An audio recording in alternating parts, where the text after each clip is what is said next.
raja segala raja, Engkau Tuhan segala Tuhan, layaklah Engkau dipuji, disembah, diagungkan. Yes Lord, kerajaanmu datanglah, kehendakmu jadilah di bumi seperti di surga. Amin.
Datanglah kerajaanmu dan jadilah kehendakmu di Kingdom Embassy seperti di surga. Terima kasih Bapa, kami siap dilawat Tuhan. Kami siap menyanyikan kebaikan Tuhan. Dalam nama Tuhan Yesus sama-sama katakan amin. Tepuk tangan yang dahsyat.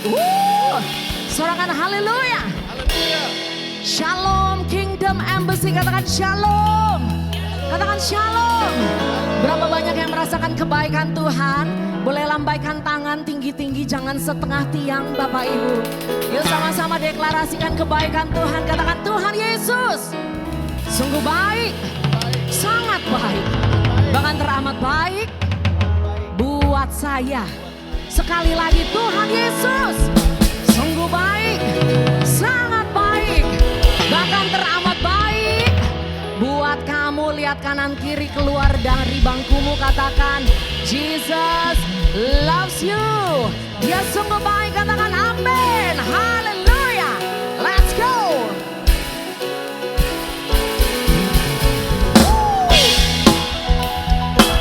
Yes Jesus.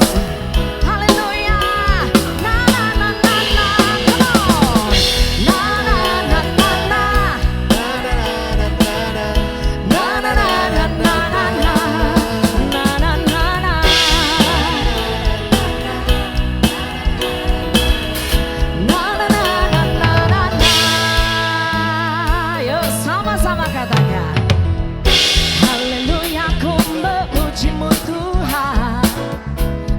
Kasih-Mu, biar yang bernafas memuji Sang Raja di atas gunung dan hangatku. Oh, oh. Boleh tolong naikin singernya, terima kasih. Kakiku sebab rahmat-Mu. Mari bersyukur kepada Tuhan. Hey, bersyukurlah. Sebab Ia baik. Bahwasanya kasih setianya, kasih setianya. Na na na na na na. Na na na na na na. Haleluya. Haleluya, ku memuji-Mu Tuhan, karena kasih-Mu biar bernafas di atas gunung dan ayo angkat tanganmu. Tanganku, oh oh, kakiku, kakiku lompat sebab rahmat-Mu. Mari bersama lambaikan tanganmu. Hey, bersyukurlah sebab Ia baik. Oh, bahwasanya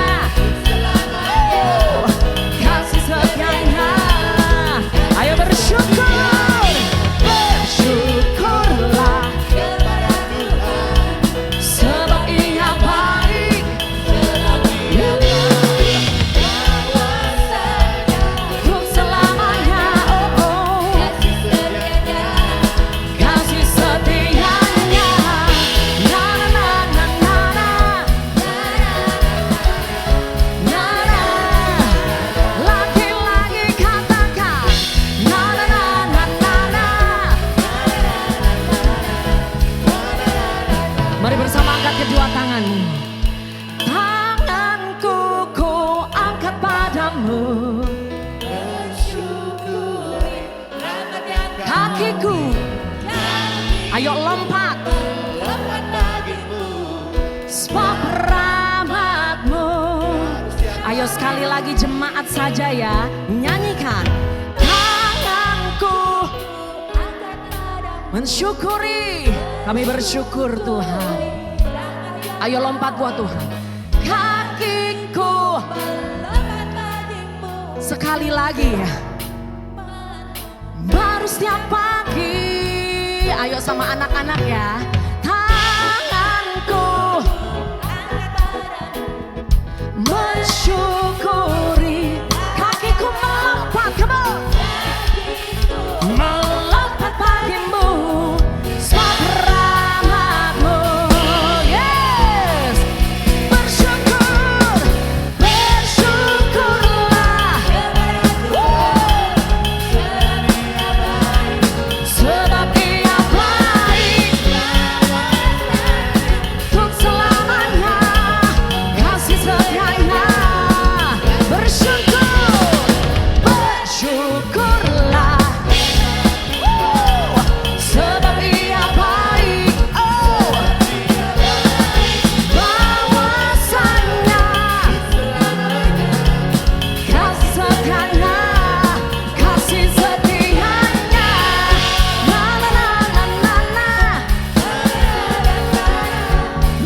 Yesus.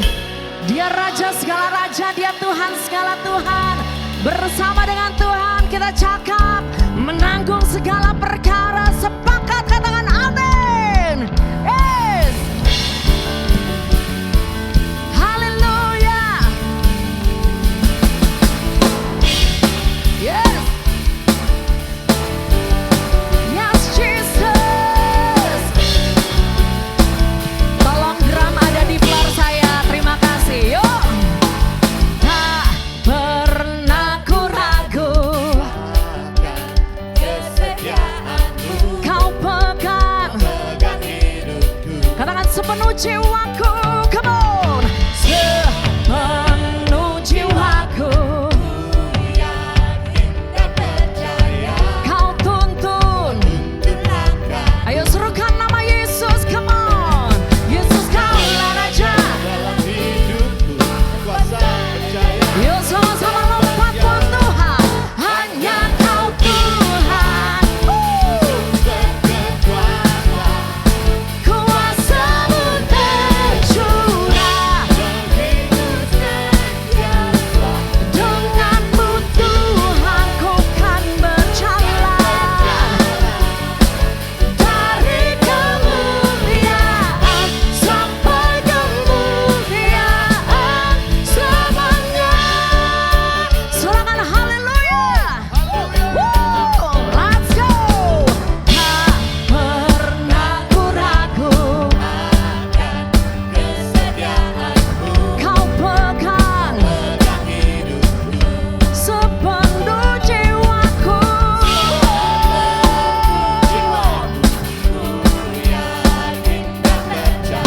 Kau tuntun. Serukan nama Yesus. Berkuasa, percaya untuk selamanya. Say, hanya Kau Tuhan. Amin. Kuasa-Mu tercurah. Denganmu Tuhan ku kan berjalan. Oh, sampai selamanya. Sorakan haleluya. Sorakan Yesus dahsyat. Yesus ajaib. Tepuk tangan di atas kepala. Come on. Yes Jesus. Kuasa-Mu dahsyat Tuhan. Mari bersama nyatakan, Yesus Kaulah Raja. Berkuasa, percaya lagi. Yesus Kaulah Raja. Berkuasa. Ayo sekali lagi. Yesus Kaulah Raja dalam hidupku. Berkuasa, percaya untuk selamanya. Say, hanya Kau Tuhan. Kuasa-Mu tercurah. Denganmu ku kan berjalan. Dari kemuliaan selamanya. Jesus, come on. Jesus, yuk sekali lagi. Jesus, selamanya. Haleluya. Selama-lamanya Kau dahsyat Tuhan dalam hidup kami. Oh, hanya Kau Tuhan, sumber kekuatan. Kuasa-Mu tercurah. Denganmu kami berjalan Tuhan. Dari kemuliaan, dari sampai kemuliaan. Lagi katakan, hanya Kau Tuhan, sumber. Ada kekuatan yang baru. bersama Raja Wali yang naik terbang dengan kekuatan sayapnya. Denganmu Tuhan ku kan berjalan dari kemuliaan, yes, sampai lagi katakan hanya Kau Tuhan sumber, amin, kuasa-Mu tercurah beriku senantiasa. Denganmu bukan berjalan dari kemuliaan, dari kemuliaan sampai kemuliaan selamanya. Kasih tepuk tangan buat Tuhan Yesus. Dia Tuhan yang besar, Dia Tuhan yang ajaib, Dia Tuhan yang luar biasa. Terima kasih Tuhan. Dahsyat Tuhan Yesus, berkuasa selamanya. Thank you Jesus. Thank you Lord. Ku hidup karena percaya Kau yang berjanji setia. Pengharapanku selalu ada di dalam-Mu. Amin Tuhan. Ku tidak akan menyerah meski dalam kesesatan. Seluruh hidupku dalam genggaman-Mu. Kami percaya Tuhan. Come on say, aku punya Tuhan yang besar. Yes.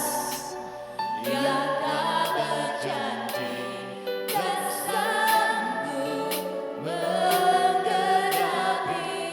Imanku bersepakat percaya. Amin, amin. Ku terima, yes, kemenangan dari-Mu. Kasih tepuk tangan buat Tuhan yang besar, Tuhan yang dahsyat, Tuhan yang sanggup. Yes, haleluya. Thank you Jesus. Yuk sama-sama dari awal katakan, ku hidup karena Kau yang berjanji Tuhan, dan Engkau setia. Amin, amin Tuhan. Pengharapanku selalu ada. Jangan pernah menyerah, sebab ada Tuhan. Ku tidak, meski dalam kesesatan, oh, seluruh hidupku, oh Jesus, yes, aku punya Tuhan yang besar. Aku punya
Engkau bertata Tuhan. Engkau hadir Tuhan. Yes Lord. Korapata karalaba. Haleluya. Yes.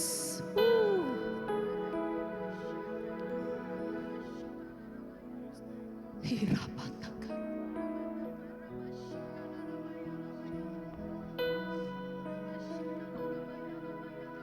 Engkau yang merindukan Tuhan. Ayo sembah Tuhan Bapak Ibu. Dengan bahasa yang sangat sederhana. Puji Dia. Muliakan Dia. Bukan hanya dengan hatimu. Dengan bibirmu. Ayo muliakan Tuhan Bapak Ibu. Untuk setiap perbuatannya, untuk setiap rancangannya, untuk setiap penyertaannya, untuk setiap apapun yang Dia lakukan.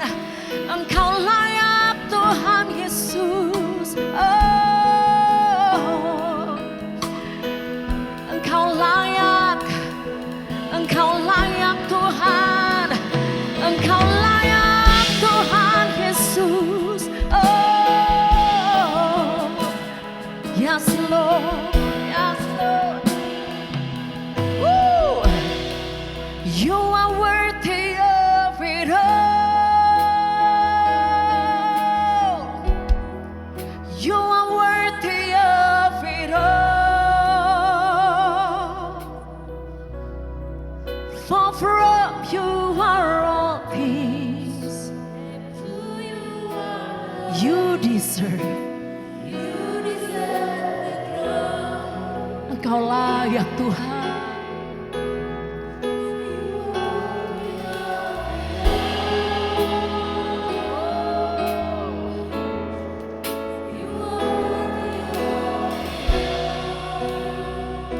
For from you are all things. Yes, Lord. You deserve. Come on, say, you are worthy, Lord. You are worthy of it all.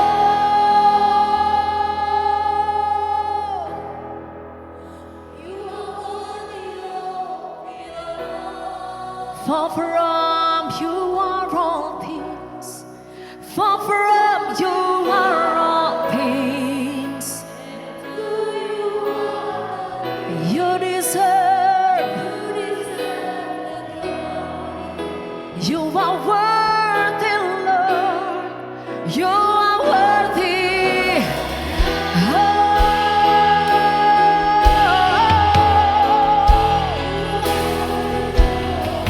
you are worthy, Lord Jesus. Oh, yes, Lord. You deserve. Come on, say, day and night, night and day.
Kami bersyukur Tuhan momen seperti ini. Kami masih boleh meninggikan Raja segala Raja, Tuhan segala Tuhan. Yes, come on. Oh, terima kasih Tuhan. Kami bersyukur Tuhan. Yes. Terus tinggikan nama Tuhan Bapak Ibu. Come on, come on, come on. Hosana. Oh, in the highest. Dahsyat Tuhan Yesus. Luar biasa. Kami sedang memuja Raja segala Raja. Come on, angkat suaramu, angkat hatimu. Hosana.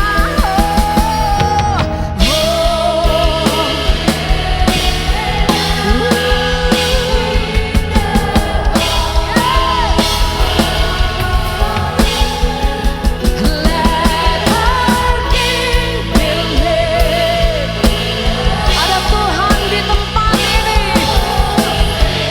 Yes, tinggikan Tuhan.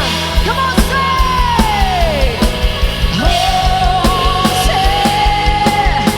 In the highest. Oh, Jesus. Let our King be led. Let our King be led. Let our King.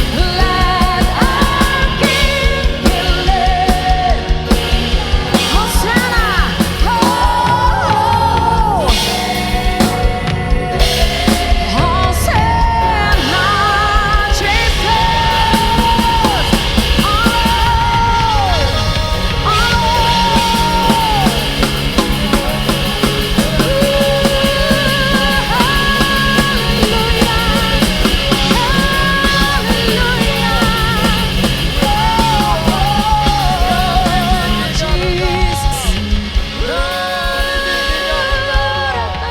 Kami tinggikan Engkau. Oh. Lord, we lift you up. Oh, Lord, we lift you up. Lord, we lift you up. Kami tinggikan Engkau. Kami tinggikan. Kami tinggikan Engkau. Kami tinggikan Engkau. Oh, di atas masalah kami, di atas tantangan kami, di atas sakit penyakit kami tinggikan Engkau.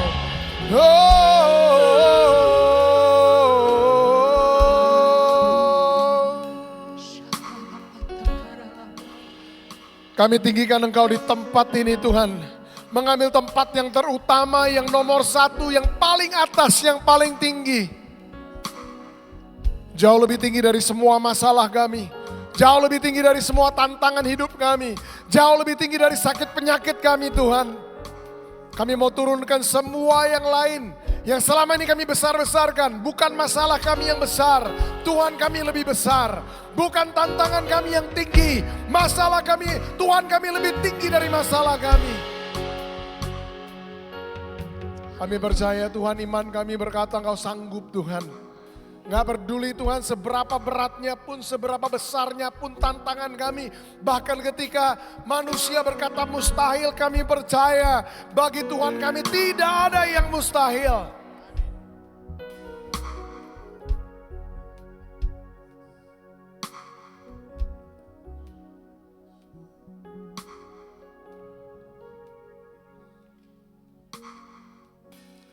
Hari ini Tuhan menghadapi apapun yang kami hadapi Tuhan di dalam hidup kami.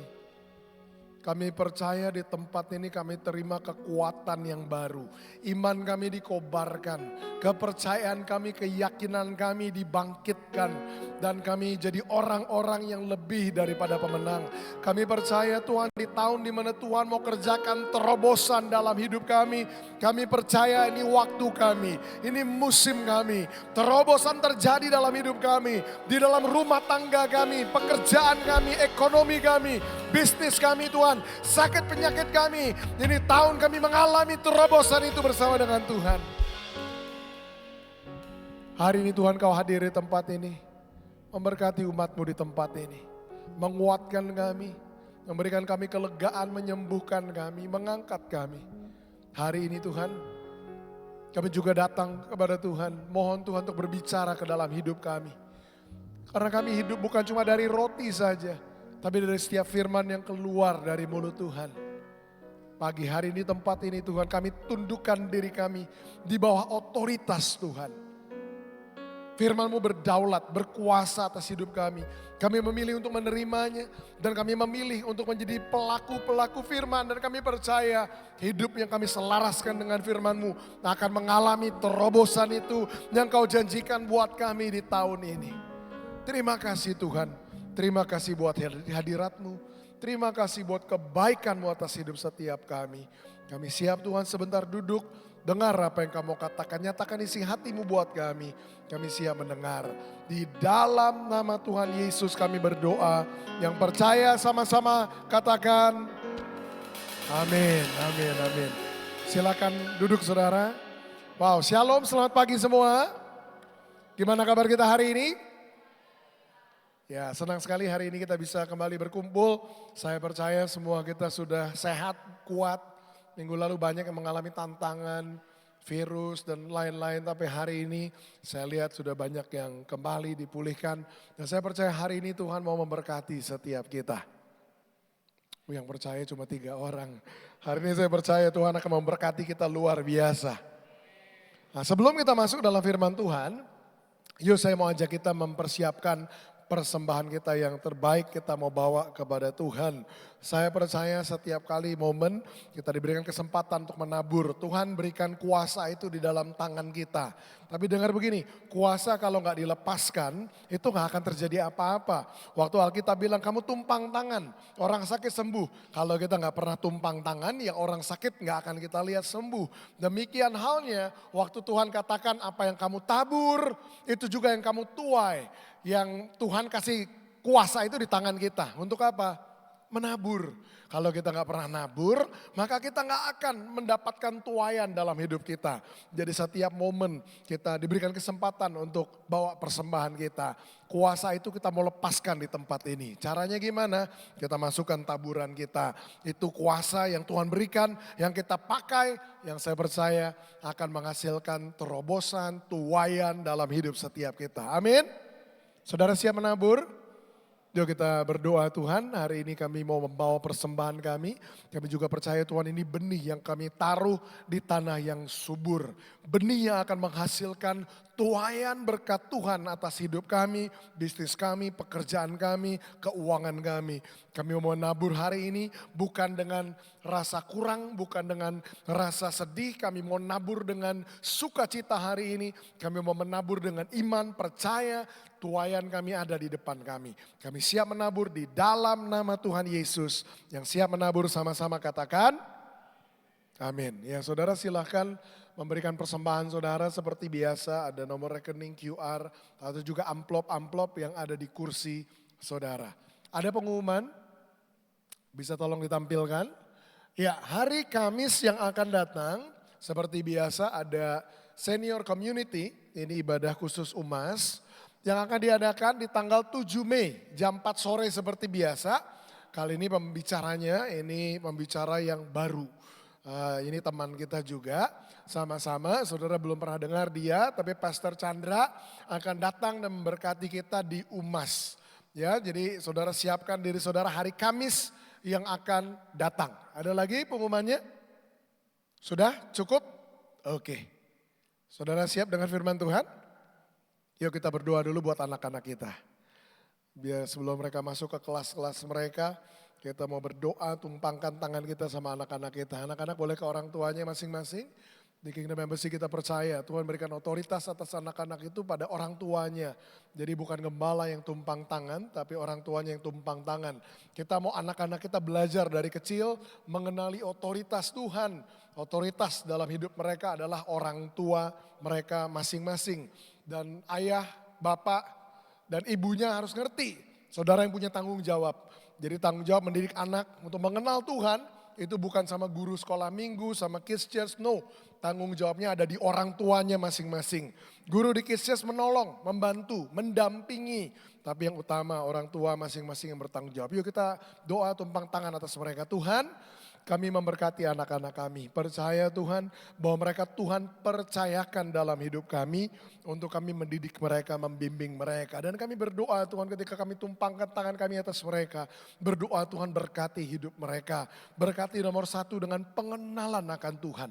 Buat mereka mengalami Tuhan, berjumpa dengan Tuhan di masa muda mereka. Tapi berkat yang kedua yang kami minta Tuhan. Untuk Engkau memperkenalkan jalan-jalan-Mu atas mereka. Supaya mereka hidup di dalam ketetapan-mu. Dan mereka bisa bertumbuh besar dalam takut akan Tuhan dan hidup mereka dipakai untuk memuliakan nama Tuhan. Kami berkati mereka, untuk mereka masuk ke kelas-kelas mereka belajar firman Tuhan, mereka mengenal Tuhan di situ. Di dalam nama Tuhan Yesus kami berdoa, amin. Ya silakan anak-anak boleh naik ke atas, ke Kids Church, youth juga boleh bergabung. Dengan youth ada komunitasnya di situ untuk bertumbuh bersama-sama. Oke, saudara yang lain siap dengar firman Tuhan? Kurang semangat, siap dengar firman Tuhan? Siap ya, hari ini kita akan diberkati dengan seorang hamba Tuhan yang luar biasa. Banyak yang bertanya-tanya sama saya, siapa itu pastor pembicaranya? Karena belum pernah bicara di tempat ini, tapi beliau sudah pernah datang ke tempat ini sebelumnya. Kita adakan seminar beberapa tahun yang lalu, tapi orang ini sangat tidak asing buat saya. Saya kenal dia secara harafiah, kenal dia itu dari bayi.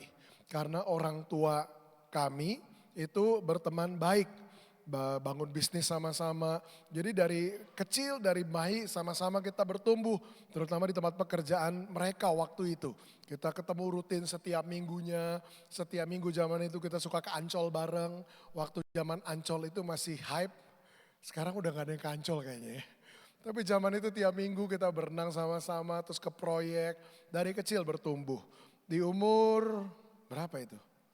14, 15 tahun kita nih sama-sama berangkat ke Sydney, Australia untuk sekolah. Saya ingat kita sama-sama ditaruh di dalam asrama, ya sedihnya sama-sama, kangen pulangnya sama-sama, ya itu senasib sepenanggungan.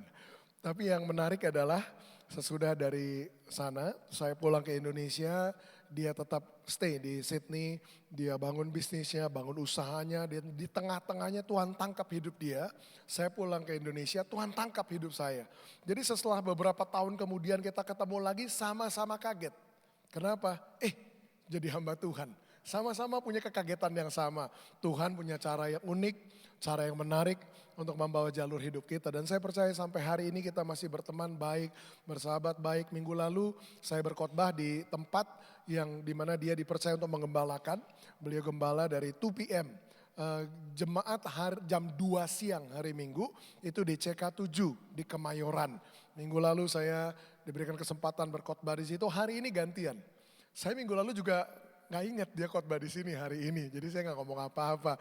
Ternyata ya nggak kebetulan hari ini yuk kita mau sambut dengan meriah. Nanti sisa perkenalannya dia bisa kenalkan lebih banyak, istrinya berapa, anaknya berapa, biar dia yang kenalin. Oke, kita sambut sama-sama dengan tepuk tangan yang meriah, Pastor Eradi Chandra. Silakan Pastor. Ini nih mic-nya, yes. Nah kalau masih muda tuh lompat ya. Take your time bro. Shalom, selamat pagi, diberkati Tuhan, amin. Haleluya, thank you for the introduction, Pastor Daniel. Benar saudara-saudara ya, kami teman dari bayi gitu ya. Lucu juga dari nggak kenal Tuhan, ya lalu pergi ke Sydney satu pesawat, nangis bareng gitu ya.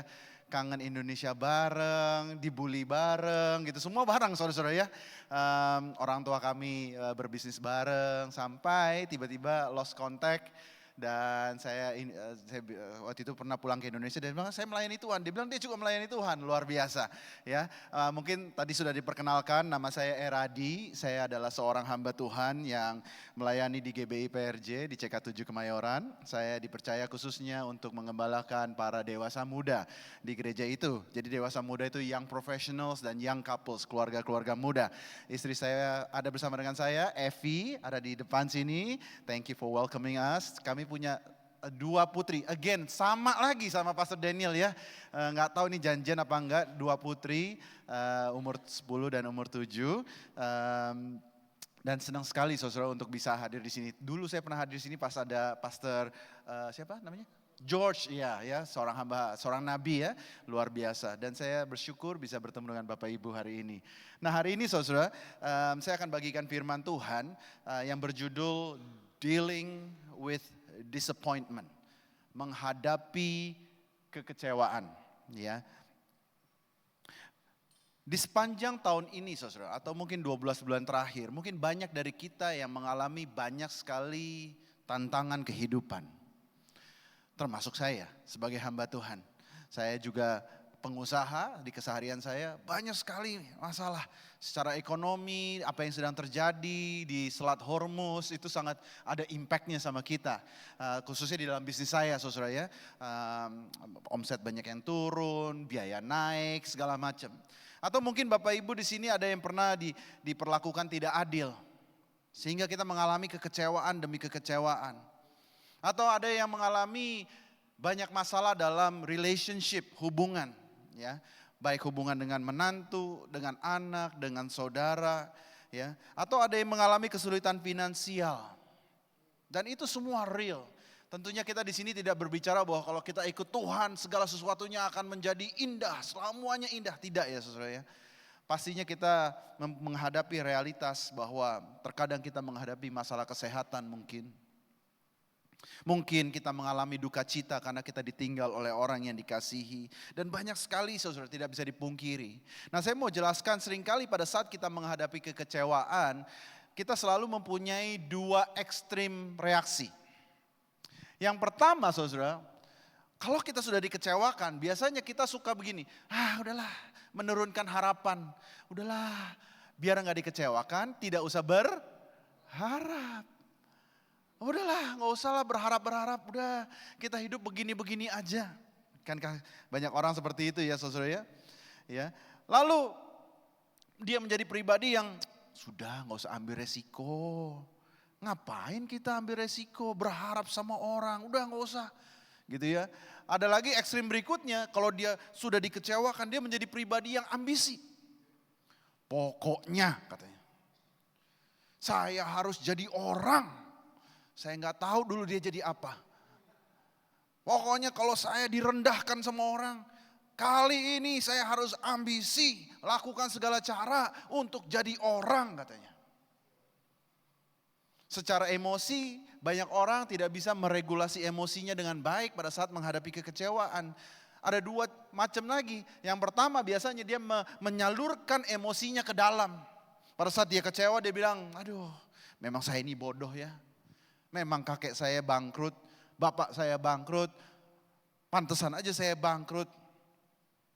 Papa saya cerai, om saya cerai, tante saya cerai, pantesan aja saya cerai. Dia menyalurkan semua amarahnya ke dalam saudara. Tapi ada juga ekstrim berikutnya, kalau ada orang yang sudah dikecewakan, dia menyalurkan amarahnya keluar. Tahu saudara orang-orang yang senggol bacok?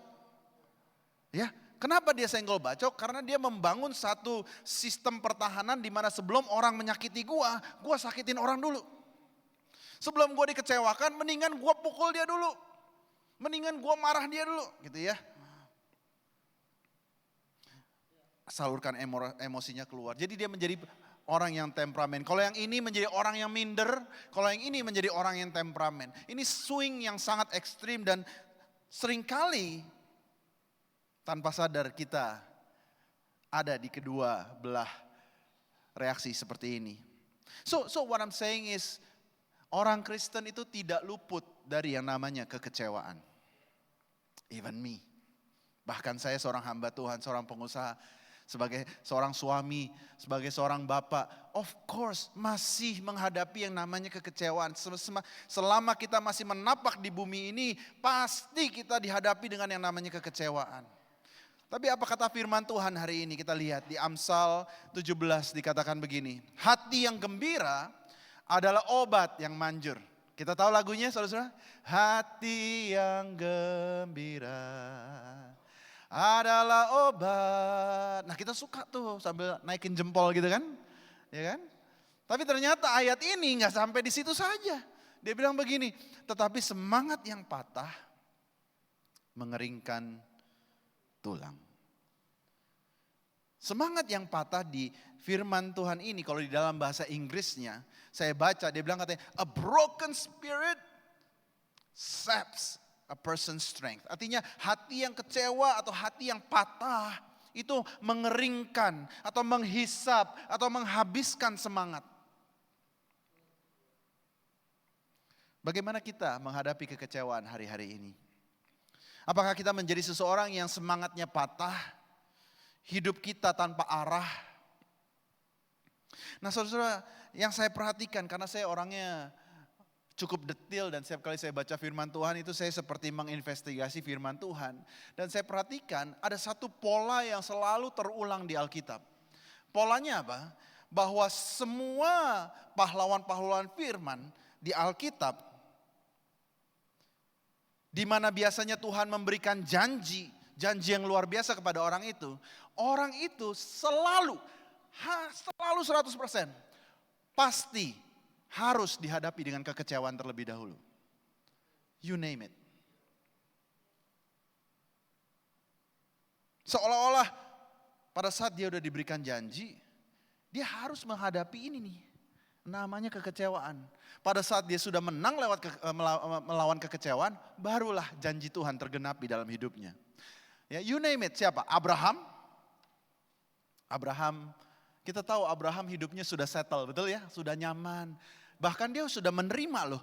Oh ya udahlah, gue sudah terima, nggak punya anak nggak apa-apa, yang akan mewariskan semuanya itulah hambanya. Dia udah at peace, dia sudah berdamai dengan dirinya bahwa dia tidak akan punya keturunan secara biologis. Tapi kita tahu tiba-tiba Tuhan mengusik hidupnya. Dikirim malaikat dan menyampaikan janji kepada Abraham. Dibilang katanya apa? Tahun depan kamu akan memiliki anak. Betul? Kalau saudara jadi Abraham bayangkan. Sudah enak, sudah settle, sudah berdamai. Tiba-tiba dikasih janji. Dan pada saat janji, kalau saya jadi Abraham Bapak Ibu. Dan mungkin sama seperti saya. Bulan depan saya akan tanya istri saya. Sudah hamil belum? Kira-kira jawabannya apa saudara? Belum. Bulan depannya lagi dia tanya lagi, sudah hamil belum? Belum. Tahun depan dia tanya lagi, sudah hamil belum? Belum. Dan bertahun-tahun. Kalau saya jadi Abraham, mendingan Tuhan gak usah ngomong. Benar gak saudara? Karena dia sudah berdamai, dia sudah bilang oke lah gak punya anak gak apa-apa. Lah ini tiba-tiba Tuhan datang mengusik, mengusik hidupnya. Dan memberikan janji. And you know what? Dia harus menghadapi kekecewaan demi kekecewaan demi kekecewaan. Puluhan tahun saudara. Kalau saudara ada jadi dia, kira-kira apa reaksi kita?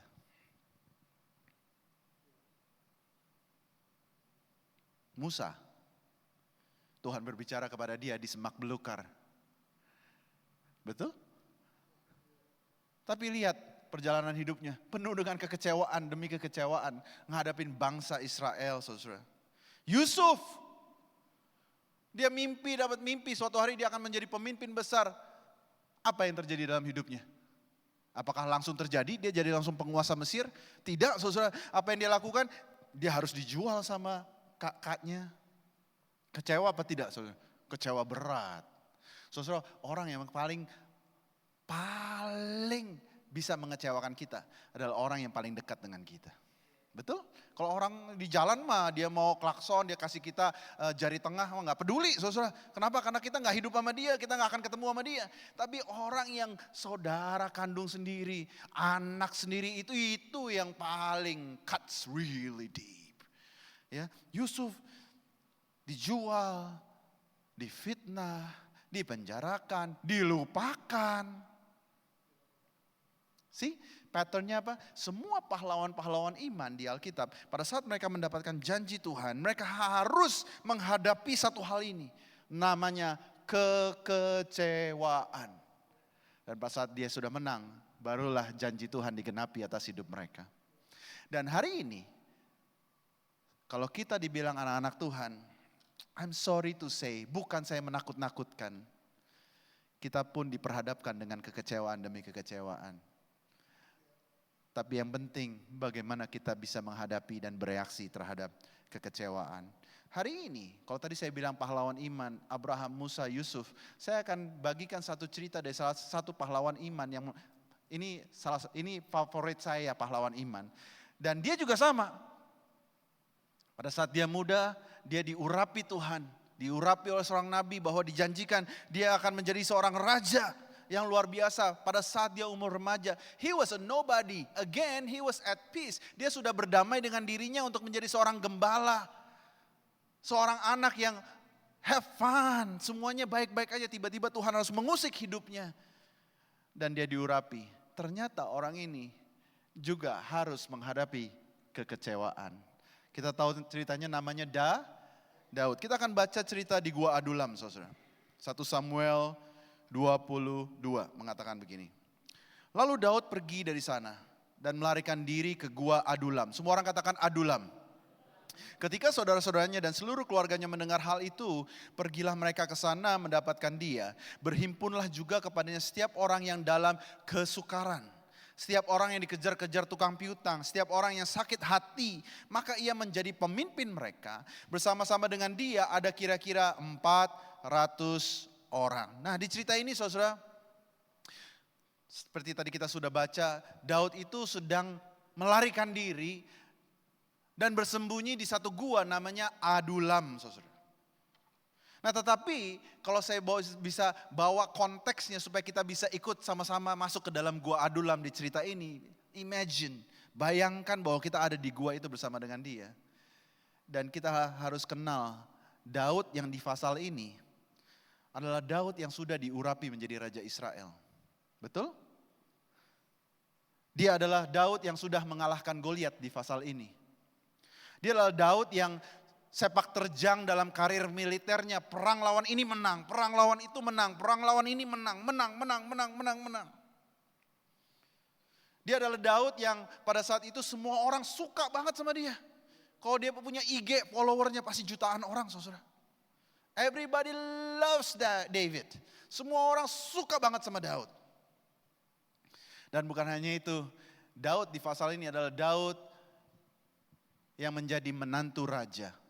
Percaya deh sama saya, kalau jadi menantu raja pada zaman itu, hidup kita pasti gilang gemilang. Aman pasti, saudara. Lebih daripada menjadi mantu presiden. Zaman dulu menjadi mantu raja udah pasti hidupnya itu, wah, luar biasa. Pasti terjamin. But you know what? Tuhan izinkan Daud mengalami namanya kekecewaan.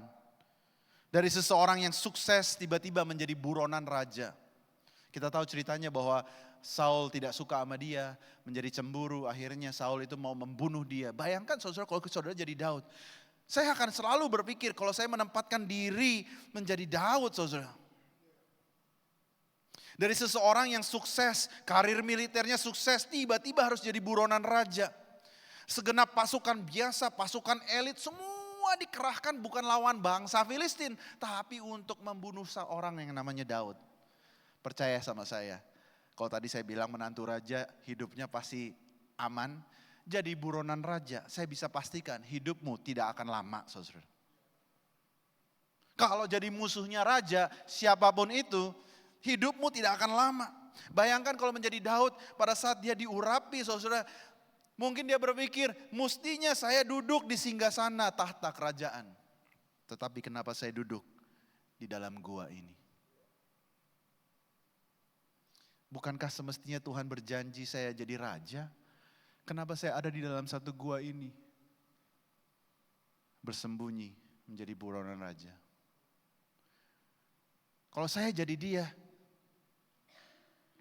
bukankah semestinya saya menjadi panglima perang yang melawan bangsa Filistin? Saya yakin dia punya idealisme juga sama seperti kita, saudara.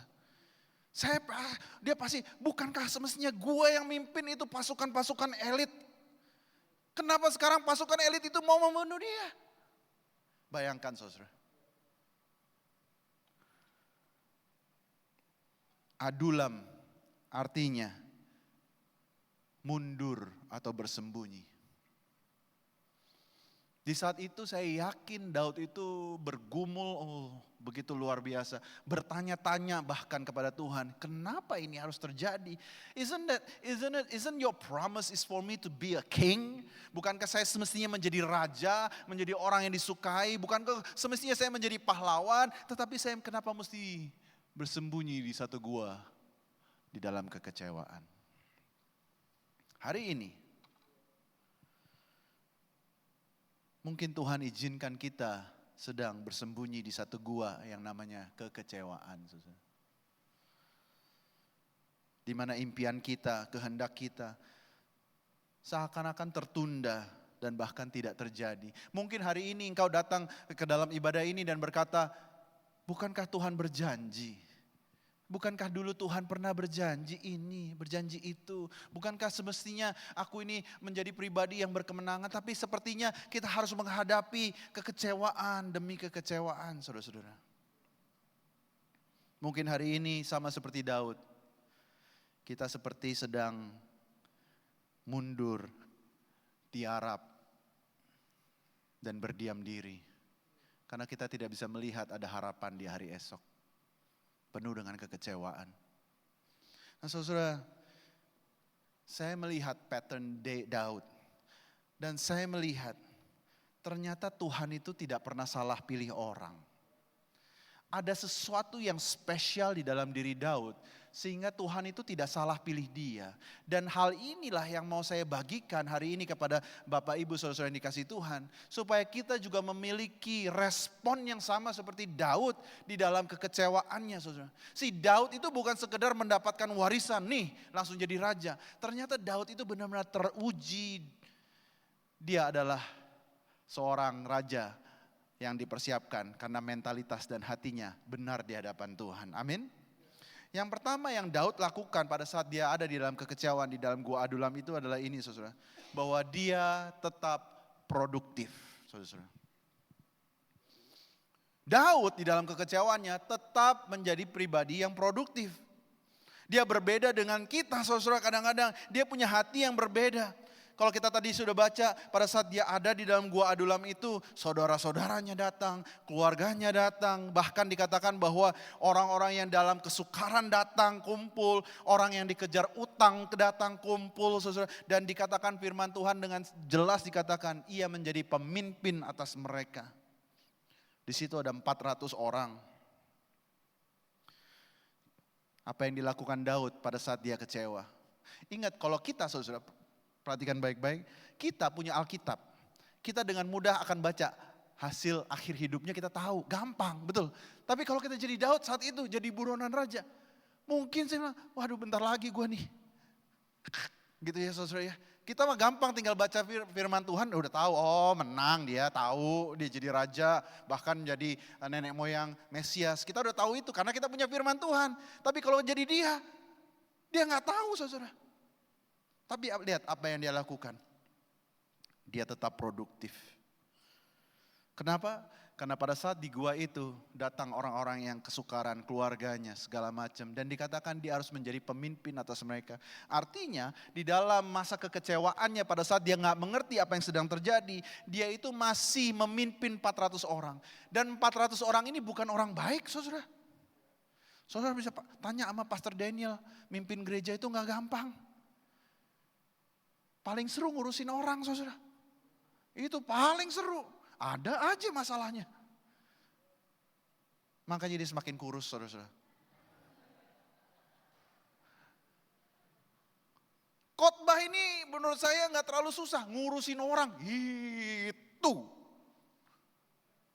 Kalau mau kurus coba ngurusin orang deh saudara. Cepat kurus, beneran. Dan ini bukan seperti jemaat GBI Kingdom Embassy yang baik-baik semua. Ini orang yang penuh dengan hutang. Dicari-cari orang. Ini udah pasti kriminal-kriminal saudara. Ini yang suka pinjol-pinjol semua kumpul di satu gereja. Bayangin saudara. Semua yang bermasalah kumpul di satu gereja dan kita mesti ngurusin. Bayangin loh saudara. Kalau kita jadi Daud, hidup gua aja gak beres. Masa gua mesti ngurusin orang lain. Betul gak saudara? Tapi firman Tuhan bilang Daud itu jadi pemimpin mereka. Dan ini konteksnya. Kalau menjadi pemimpin mereka dan di dalam gua, artinya dia harus mengatur bagaimana mereka makan. Betul? Di padang gurun gak gampang cari makan. Dia harus atur siapa yang jaga. Kenapa harus dijaga? Karena kalau lu udah kumpul sama gua, lu jadi temannya buronan raja. Artinya lu juga jadi musuh raja.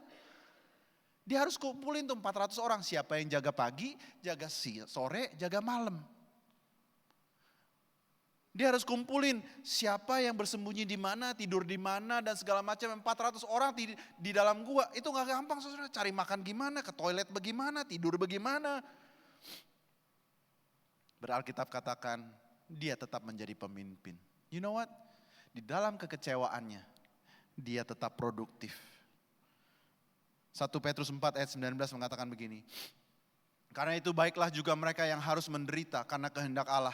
Menyerahkan jiwanya dengan selalu berbuat baik kepada pencipta yang setia. Kita lihat di slide berikutnya. 1 Petrus 4 ayat 19.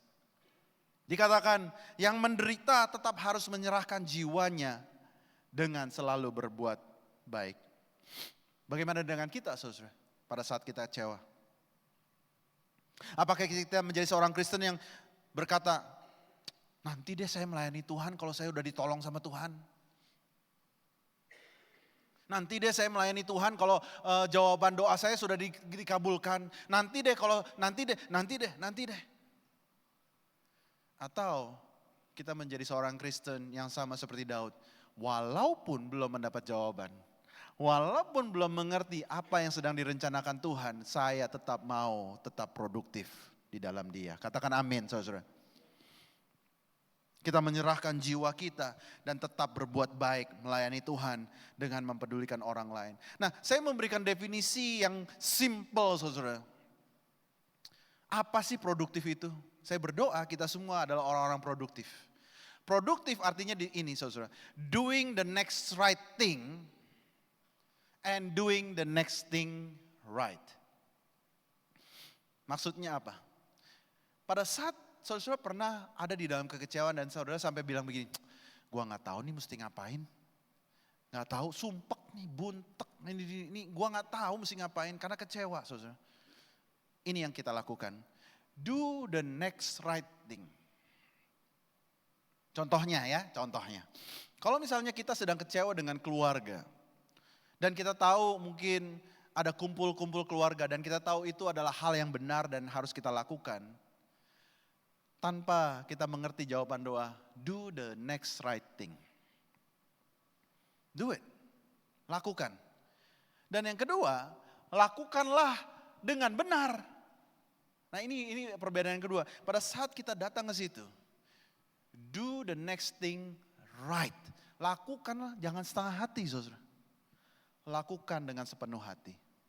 Pada saat gajimu belum naik-naik ya. Pada saat engkau bekerja di satu perusahaan kira-kira bosmu kayaknya tidak memperhatikan kamu, memperlakukan kita tidak adil saudara. Ada bahasa Jerman mengatakan gini, little me, salary no up. Saudara. Dikit-dikit saya gaji gak pernah naik gitu. Ya little me, salary no up. Do the next right thing. Tetap datang di dalam pekerjaan kita. Jangan bolos. Jangan dikit-dikit banyak alasan, cuti. Padahal gak sakit. And pada saat kita masuk ke dalam kantor dan pekerjaan kita, lakukan pekerjaan kita dengan segenap hati. Do the next thing right. Jangan datang, ini saya paling sedih saudara karena saya pengusaha ya. Kadang-kadang saya sedih, karyawan yang katanya anak Tuhan, datang paling terakhir, pulang paling awal. Ya ampun. Padahal rumahnya deket, ada karyawan saya yang agama lain, rumahnya di Tebet, kantor kita di Sunter. Datang gak pernah telat tuh. Bisa tuh. Kita orang Kristen. Karena penuh dengan kasih karunia katanya. Datang ke kantor asal-asalan, kerja asal-asalan, baru kerja 30 menit, cari Grab Food dulu. Lihat TikTok dulu. Puter terus, kalau bisa sambil kerja sambil nonton Dracin, tahu Dracin ya saudara ya? Bagaimana Tuhan bisa memberkati Anda kalau engkau lakukan segala sesuatu ala kadarnya, setengah hati. Daud berbeda saudara. Daud tetap produktif walaupun hatinya masih kecewa. Hal kedua yang kita bisa pelajari dari Daud adalah Daud tetap mencari kehendak Tuhan. Daud tetap mencari kehendak Tuhan. Kita lihat slide berikutnya. Daud tetap mencari kehendak Tuhan. Yang tadi tetap produktif, yang kedua tetap mencari kehendak Tuhan. Kita lihat di 1 Samuel 22 ayat 3 ada ayatnya. Dikatakan dari sana Daud pergi ke Mispa di Moab. Semua orang katakan Moab. Dan berkata pada raja negeri Moab, izinkanlah ayahku dan ibuku tinggal padamu sampai aku tahu apa yang dilakukan Allah kepadaku. Nah di sini makanya tadi saya bilang saya itu suka menginvestigasi dan saya liatin detail. Daud itu gerak-geriknya gimana sih pada saat dia kecewa. Dan dikatakan dia cari kehendak Tuhan di satu tempat namanya Mispa. Mispa itu bukan di Israel saudara. Mispa itu di satu bangsa, dalam kekuasaan satu bangsa namanya bangsa Moab. Kenapa dia ke Moab pertanyaannya? Why? Why did he go to Moab? Kenapa di dalam kekecewaannya dia pergi ke Moab? Bukankah Moab itu bangsa yang menyembah berhala? Bukankah Moab itu adalah musuh orang Israel? Bukankah Moab itu ada dalam peperangan bersama Israel? Nah ini yang menjadi rema saya. Dia pergi ke Moab saudara. Perhatikan baik-baik. Saya yakin dia pergi ke Moab. Karena dia ingat.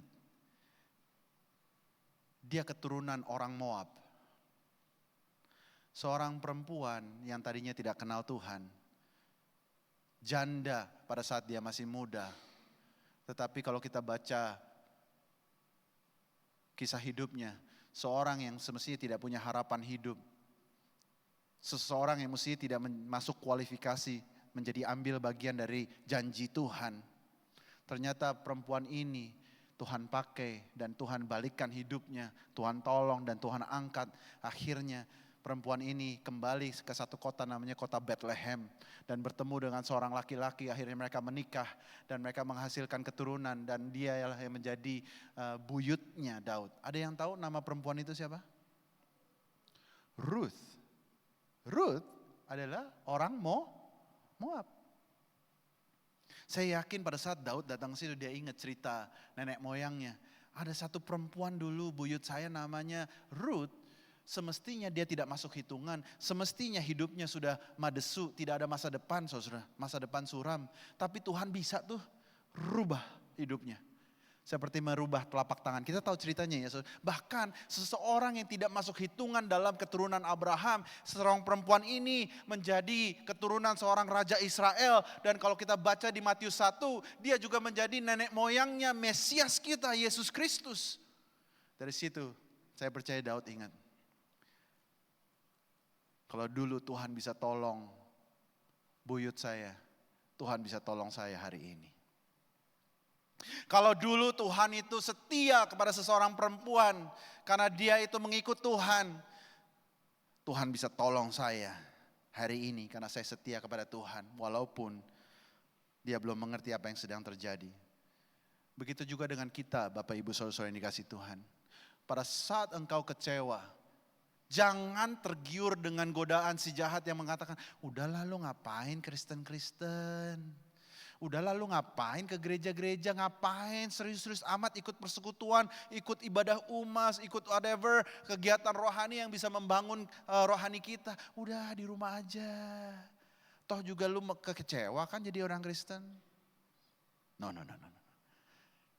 Kita harus menjadi pribadi yang dengan mudah mengingat kembali kebaikan Tuhan zaman dulu. Saya yakin semua saudara-saudara ada di sini karena saudara pernah mengalami kebaikan Tuhan di dalam satu musim kehidupanmu di mana kau tahu dengan sungguh itu pasti Tuhan yang bekerja di dalam hidupku. Makanya kita ada di sini. Hari Sabtu saudara ada di ibadah ini. Ini ibadah yang cukup unik juga sama seperti ibadah saya Minggu jam 2. Ada orang datang Minggu jam 2 ibadah itu luar biasa. Sama juga hari Sabtu luar biasa. Di mana semua orang hari Sabtu pergi kemana-mana.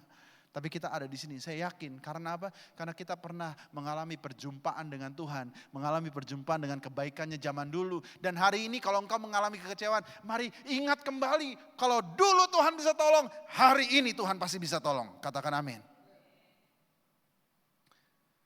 Jangan cepat lupakan kebaikan Tuhan zaman dulu, saudara. Kalau dia dulu baik sama kita, hari ini dia baik sama kita. Masa depan kita juga aman di dalam tangan dia. Amin saudara. Lihat kebaikan Tuhan. Dari situ kita tidak akan berhenti mencari kehendak Tuhan.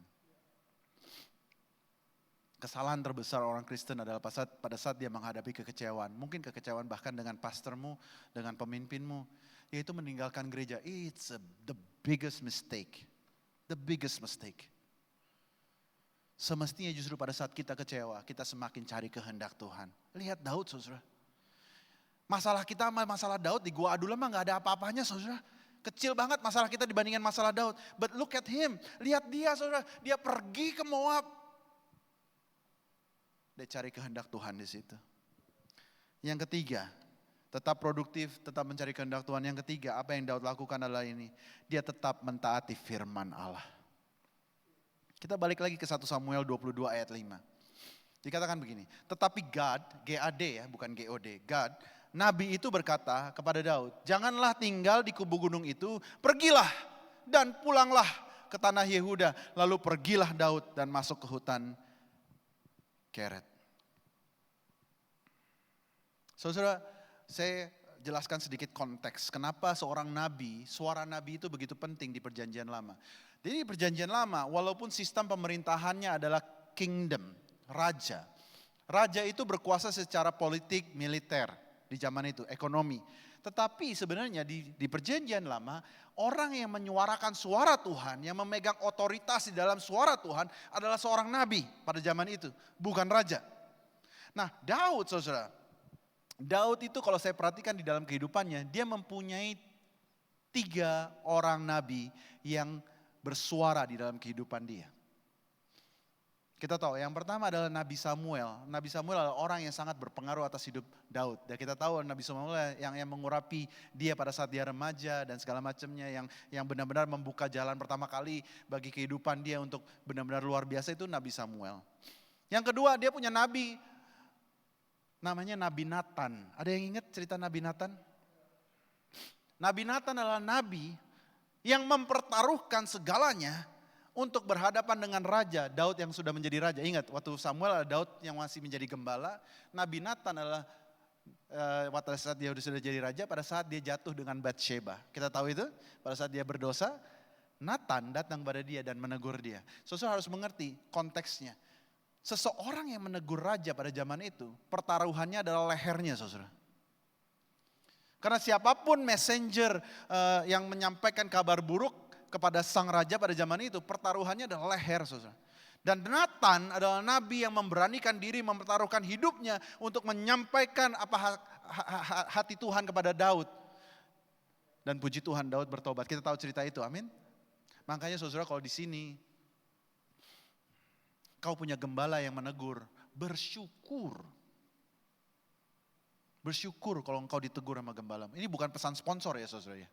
Karena saya juga menghidupi ini. Saya juga punya gembala yang sangat strict. Bersyukur kalau kita punya gembala yang berani menegur kita. Kenapa? Karena suara itulah yang akan menjaga hidupmu tidak keluar dari rencana Tuhan. Daud hidupnya terselamatkan karena Nabi Nathan, saudara. Kalau enggak ada Nabi Nathan, mungkin Daud akan jatuh lebih dalam lagi, lebih dalam lagi, lebih dalam lagi. Mungkin bukan hanya Bathsheba, ada perempuan-perempuan lain, mungkin saudara. Tapi ada satu orang yang mempertaruhkan lehernya demi menyelamatkan seorang Daud. Jadi tadi saya bilang Daud itu punya 3 nabi yang bersuara dalam hidupnya. Nabi Samuel, Nabi Nathan, dan yang terakhir itu namanya Nabi Gad. Nabi Gad. Makanya dia pergi cari Nabi Gad. Kenapa? Dia tahu nih nabi ini bersuara atas hidupnya. Dan dia pergi ke situ dan dia tanya, saya ini mesti ngapain nabi? Saya harus ngapain? Dan saudara lihat, dia bilang gini, Nabi Gad berkata, pergilah. Jadi kalau kata Allah berarti it's an action word. Betul ya saudara? Pergilah dan pulanglah ke tanah Yehuda. So, saya mau jelaskan dengan memberikan pertanyaan. Kira-kira yang mau bunuh Daud itu ada di mana saudara? Di Yehuda. Yang cari Daud itu pasukan elit, Kopasusnya Israel, semua orang-orang algojo-algojonya raja, itu tinggalnya di mana saudara? Di Yehuda. Saudara, kalau saya jadi Daud, dengar hamba Tuhan ngomong begitu, ini bukan mission impossible, ini suicide mission saudara. Lah semua orang nyari saya di situ, lah saya suruh balik ke situ. Lihat itu saudara. Tapi this is where saya melihat ternyata Daud itu beda sama banyak dari kita. Daud itu langsung taat dan dikatakan lalu pergilah Daud. Dan masuk ke hutan Keret. Firman Tuhan gak bilang lalu berdebatlah Daud. Dia gak bilang lalu berdiskusilah Daud. Nabi Gad, ntar dululah, tunda-tunda. Nah, kita orang Kristen kan paling pintar tuh nunda-nunda. Lalu menunda-nundalah Daud. Lalu berdebatlah Daud, lalu marahlah Daud, lalu meninggalkannya lah Daud. Enggak begitu saudara. Lihat, kenapa saya bilang pada saat Daud mengalami kekecewaan, dia tetap taat firman Tuhan. Dikatakan, lalu pergilah Daud. Apakah dia sudah mengerti bahwa suatu saat dia akan jadi raja, beneran jadi raja? Belum saudara. Seperti tadi saya jelaskan konteksnya, jadi buronan raja itu. But yet, pergilah Daud. Tidak heran makanya Tuhan bilang, David is a man after my own heart. Daud adalah orang yang berkenan di hatiku. Enggak heran sebelum jadi raja Tuhan itu harus membiarkan dia lewati yang namanya kekecewaan. Supaya benar-benar apa yang di hatinya itu keluar saudara. Bahwa sungguh-sungguh dia adalah seseorang yang mencari hati Tuhan dan mentaatinya. Amin saudara. Bagaimana dengan kita hari ini? Pada saat kita dikecewakan, pada saat kita sedang susah, udahlah gak usah persepuluhan lagi. Udahlah gak usah berdoa lagi. Persekutuan buat apa? Omong kosong itu semua. Udahlah saya gak usah mengasihi suami saya lagi, buat apa saya dikecewakan terus. Gak usah saya kerja mati-matian buat keluarga saya, buat apa saya direndahkan terus. Buat apa saya melayani Tuhan kalau saya gak pernah dikasih promosi. Aduh nih orang di gereja suka yang dapat namanya promosi. Saudara jangan saudara. Tetap taati firman Tuhan. Ngerti gak ngerti itu urusan nanti. Yang harus kita lakukan adalah mentaati firman Tuhan. Tuhan bilang apa, firman Tuhan apa, lakukan dulu. You see, kadang-kadang obedience cannot wait, understanding can wait, saudara. Pengertian kita bisa nanti mungkin setahun, 2 tahun, mungkin bahkan sampai kita nanti ketemu sama Tuhan, mungkin kita ada hal-hal yang kita tidak akan mengerti. Kenapa sih Tuhan kau izinkan aku melewati ini? Nanti kita tanya sama Tuhan. Tapi bagian kita selama kita menapak di bumi ini, pada saat kita menghadapi kekecewaan adalah apa? Mentaati firman Tuhan. Berjalan di atas ketaatan akan firman-Nya. Nah saya akan tutup dengan ini saudara.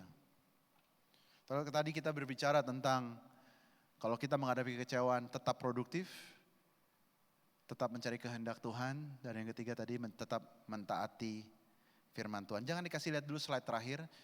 Saya akan kasih saudara dengan penutup. Kalau tadi Daud itu ada di dalam satu gua namanya Gua Adulam. Saya mau katakan ada seseorang lagi di dalam Alkitab yang harus masuk ke dalam gua. Dan dari cerita yang kedua ini, kalau kita berbicara tentang gua, saudara akan mengerti kenapa kita orang Kristen pasti bisa menang lawan yang namanya kekecewaan. Orang ini harus masuk ke dalam gua, juga dikecewakan pada saat dia masuk gua.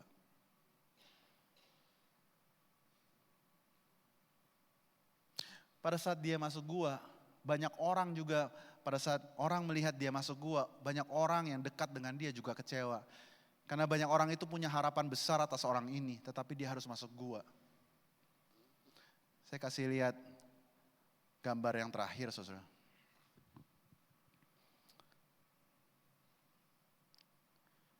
Yesus Tuhan kita harus dibaringkan di dalam satu gua. Murid-muridnya penuh dengan kekecewaan. Semestinya dia jadi Mesias ya. Semestinya dia jadi penebus Israel ya. Tetapi kenapa dia harus mati dan tubuhnya dibaringkan di dalam satu gua? Gua ini simbolik, saudara. Gua yang satu ini simbolik hancurnya pengharapan banyak orang pada saat itu. Seseorang yang menjadi simbol pengharapan namun harus mati di atas kayu salib dan diletakkan di dalam gua. Seseorang yang dikasihi oleh banyak orang, tetapi harus mengalami banyak hal-hal yang mengecewakan. Dia dikhianati, dia dipukul, dia dibenci, dia didera, dia disiksa. Seseorang yang paling tidak pantas untuk menerima semua itu. Tetapi beliaulah, orang inilah yang menerima semua penghinaan itu. Semua siksaan, semua pukulan. Bahkan mukanya pun harus diludahi, saudara. Bahkan bajunya harus diambil. Dan bajunya harus diundi, saudara. Dialah yang dimana perutnya harus ditusuk, saudara. Kepalanya harus ditancap mahkota duri. Dan dialah seorang Mesias yang harus diolok-olok di depan semua orang. Ditelanjangi di depan semua orang, dipermalukan. Kalau ada satu orang yang paling kecewa, mestinya Tuhan kita. Dan dia masuk ke dalam gua itu. Dialah Kristus Yesus sendiri. Kalau Daud kecewa dan lari masuk gua, Kristus harus mati dan diletakkan di dalam gua. Namun kita tahu ceritanya, dia ada di dalam gua itu tidak selamanya. Haleluya. Amin, saudara. Di hari ketiga dia bangkit dan mengalahkan maut. Artinya apa, Bapak Ibu? Perhatikan baik-baik. Pada saat dia mati dan bangkit di hari ketiga, dia sedang berbicara kepada kita semua hari ini bahwa dia juga mati loh untuk kekecewaan kita. Dan dia juga mampu membuat kita menang atas kekecewaan kita. Karena kalau maut pun dia kalahkan, lebih lagi kekecewaan-kekecewaan yang kita alami. Katakan amin, saudara. Haleluya. Pada saat dia ada di dalam gua itu dan dia bangkit di atas maut. Saya mau katakan kepada teman-teman, Bapak Ibu, saudara-saudara di sini, kekecewaan apapun yang kau lalui hari ini, kita sebagai anak Tuhan itu mempunyai starting point yang berbeda. Karena Tuhan yang kita sembah itu menang atas maut dan kekecewaan. Berbeda dengan agama-agama lain. Kalau agama lain mengatakan kamu harus mati bagi Tuhanmu. Kita enggak, Tuhan kita yang mati buat kita. Kita justru dikatakan kamu tidak perlu mati buat aku. Yang kamu butuhkan adalah kamu harus hidup untuk aku. Menang atas kekecewaan, tetap produktif, tetap mencari kehendak Tuhan, tetap mentaati firman Tuhan. Repeat again, ya, tetap produktif, tetap mencari kehendak Tuhan, tetap taati firman Tuhan. Apapun yang terjadi, you know what? Kalau maut aja dia kalahkan, apalagi masalah kita di dunia ini. Pasti dia bisa menang. Pasti dia bisa membuat kita lebih dari pemenang. Katakan amin, saudara. Mari kita berikan tepuk tangan buat Tuhan kita. Saya undang pemusik untuk maju ke depan. Haleluya.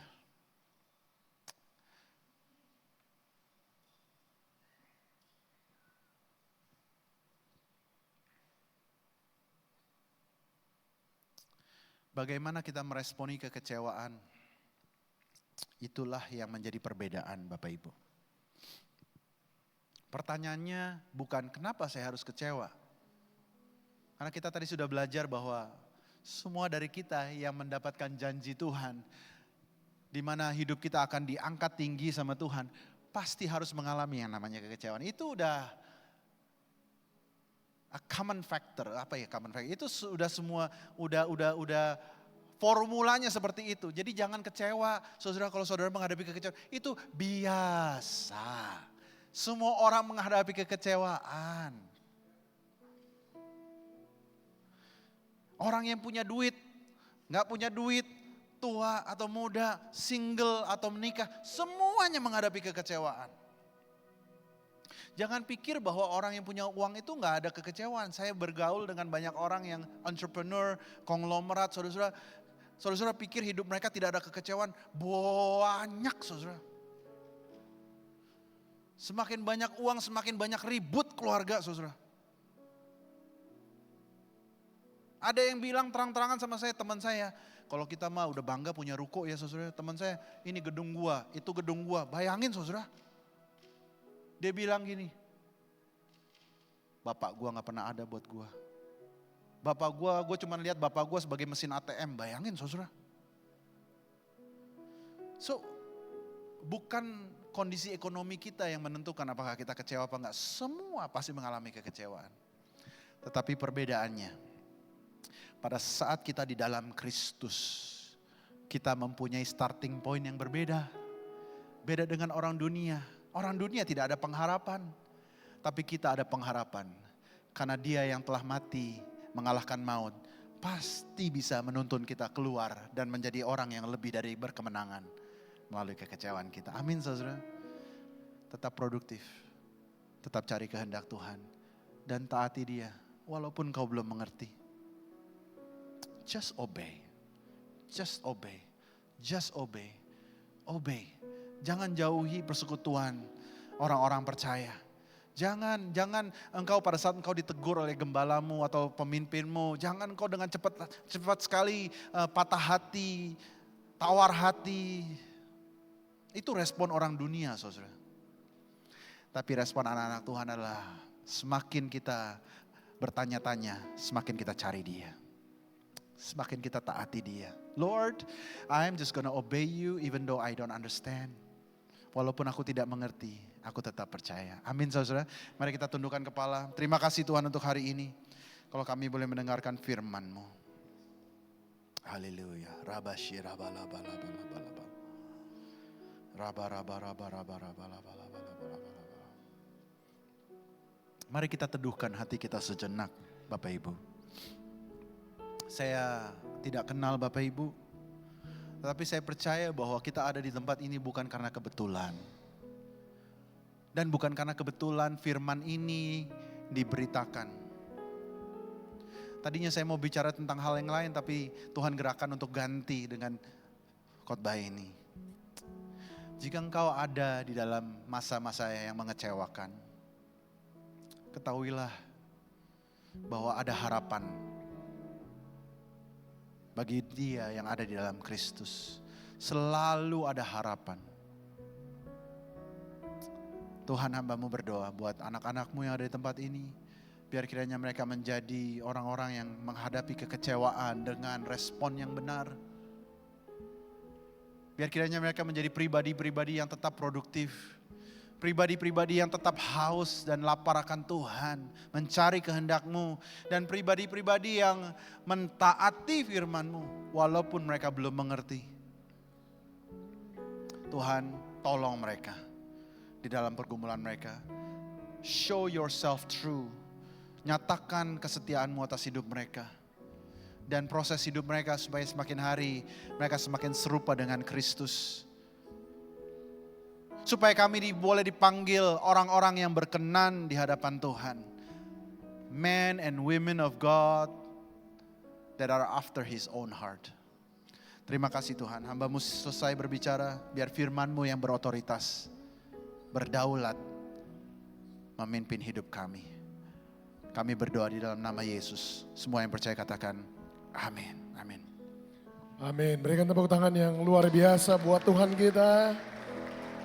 Wow, saudara diberkati oleh firman Tuhan hari ini. Coba bisa nggak kasih tahu sebelahnya, bilang begini, kecewa itu biasa. Bilang, biasa. Nggak usah lebay mengalami kekecewaan. Tapi ingat ya, hari ini kita belajar prinsipnya simple sekali. Waktu kita mengalami kekecewaan, tetap produktif. Jangan malah melambat, jangan malah lari, jangan malah mundur. Tetap kerjakan yang harus kita kerjakan. Yang kedua apa? Cari kehendak Tuhan.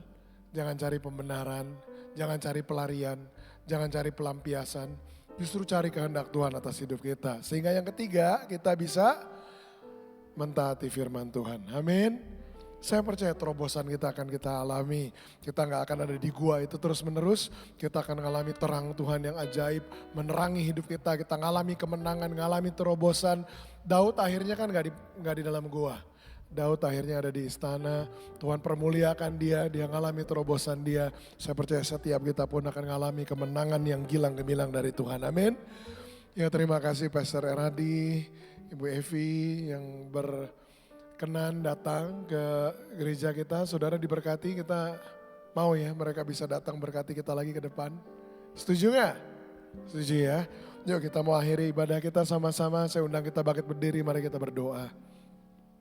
Tuhan, terima kasih, kami sangat bersyukur Tuhan bisa datang beribadah di tempat ini hari ini. Sungguh Tuhan, Kau sudah berbicara ke dalam hidup kami secara spesifik. Kami datang di tempat ini bukan hanya mendengar manusia berbicara, tapi melalui mulut bibir hamba-Mu ini Tuhan, Kau berbicara kepada kami, menyatakan yang menjadi isi hati-Mu, membuat kami mengerti secara sederhana apa yang kami harus lakukan ketika kami menghadapi kekecewaan kami. Kami ngerti Tuhan, kami harus tetap produktif. Kami akan mencari kehendak Tuhan atas hidup kami. Dan di tengah-tengah kekecewaan kami akan mentaati firman Tuhan. Dan kami percaya kami akan mengalami kemenangan kami. Terima kasih Tuhan, Kau mengutus hamba-Mu ini. Mari kita arahkan tangan kita kepada Pastor Eradi dan istri. Kami bersyukur Tuhan, Kau mengutus hamba-Mu ini untuk melepaskan, menyampaikan firman Tuhan di tempat ini. Sungguh Tuhan, kami melihat tangan Tuhan bekerja atas hidupnya. Terus pakai hidupnya Tuhan untuk memuliakan Tuhan. Untuk jadi berkat buat banyak orang. Bahkan di tempat di mana Tuhan panggil dia untuk mengembalakan. Kami berdoa Tuhan, terus sertai hidupnya, pegang tangannya, berikan hikmat dalam hidupnya, pewahyuan lebih lagi, dan buat hidupnya naik terus sehingga bisa percaya untuk semakin banyak orang. Terima kasih Tuhan, berikan kesehatan yang sempurna, berkati bisnis dan usahanya. Kami percaya Tuhan berlimpah-limpah Kau berkati hidupnya. Kedua anaknya terus juga bertumbuh, berprestasi dalam studi mereka, sehingga hidup mereka pun bisa dipakai untuk memuliakan Tuhan. Terima kasih Tuhan buat ibadah kami hari ini, buat firman-Mu, buat hadirat Tuhan di tempat ini. Dan sebentar Tuhan, sebelum kami berpisah dari tempat ini, kami mau arahkan hati kami kepada Tuhan. Angkat kedua tangan kami, siap menerima berkat yang berasal dari Tuhan. Terima berkat pengutusan ini. Pergilah, kembali ke tempat di mana Tuhan tempatkan hidup saudara masing-masing. Dan bersinarlah terang bagi kemuliaan nama Kristus. Pergi dengan membawa berkat, kasih karunia yang berlimpah-limpah dari Allah Bapa di surga, cinta kasih dari Tuhan Yesus Kristus, dan persekutuan yang manis, yang indah, yang intim dari Allah Roh Kudus, menyertai hidup setiap kita mulai hari ini, sampai Tuhan Yesus datang kembali kedua kali, dan bahkan sampai selama-lamanya. Kita semua yang diberkati Tuhan, sama-sama katakan, amin, amin, amin. Tuhan berkati semua.